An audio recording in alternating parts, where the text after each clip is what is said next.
ॐ श्री गणेशाय नमः। वक्रतुण्ड महाकाय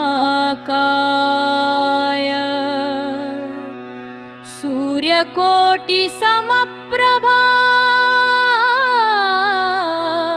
निर्विघ्नं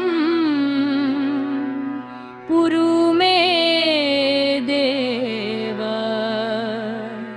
सर्वकार्येषु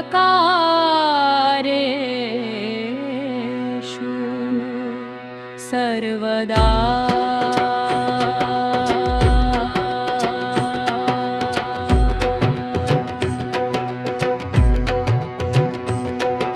विनायको विघ्नराजो गौरीपुत्रो गणेश्वर स्कन्दाग्रजो भूयः पुत्र दक्षस्तिक्षोत्तब्ज प्रियः।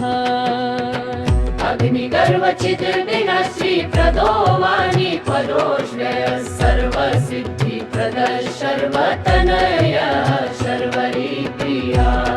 सर्वात्मकः सृष्टिकर्ता देवो नेकार्चितः शिवः शुद्धो बुद्धिप्रियः शान्तो ब्रह्मचारी गजाननः। सर्वमात्रेयो मुनिस्तुत्यो भक्तविघ्नविनाशनः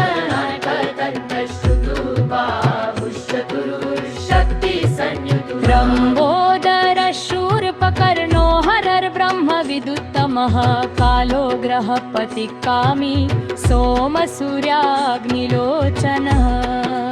पाशाङ्कुशधरश्चण्डो गुणाभीतो निरञ्जनः अकल्मषः स्वयं सिद्धाचितपदाम्बुजः।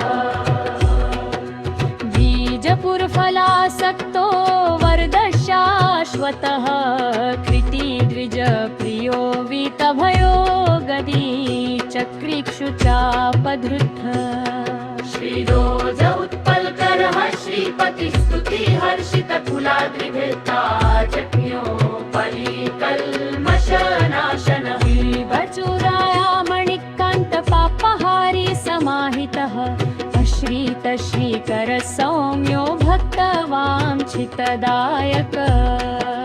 शान्तः कैवल्य सुखदः सच्चिदानन्द विग्रहः ज्ञानी दयायुक्तो दान्तो ब्रह्मद्वेषविवर्जितः।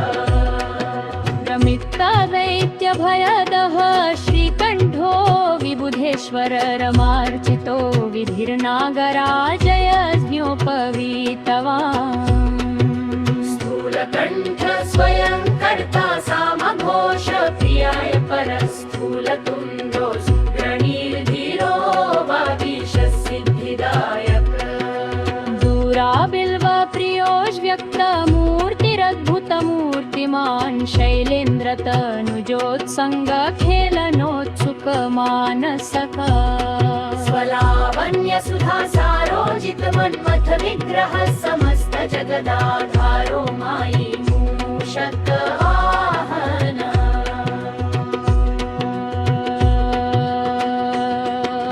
हृष्टस्तुष्टः प्रसन्नात्मा सर्वसिद्धिप्रदायक अष्टोत्तरशतिनेनैवं नानां विघ्नेश्वरं विभुम्। पुष्पवशङ्करपुत्रं त्रिपुरं हन्तुमुक्तः यः पूजयेदनेनैव भक्त्या सिद्धिविनायकम्। दूर्वादलैर्बिल्वप्रैः पुष्पैर्वा चन्दनाक्षतैः सर्वान् कामानवाप्नोति सर्वविघ्नैश्च मुञ्चते। इति श्रीगणेशाष्टोत्तरशतमावृत्तिः।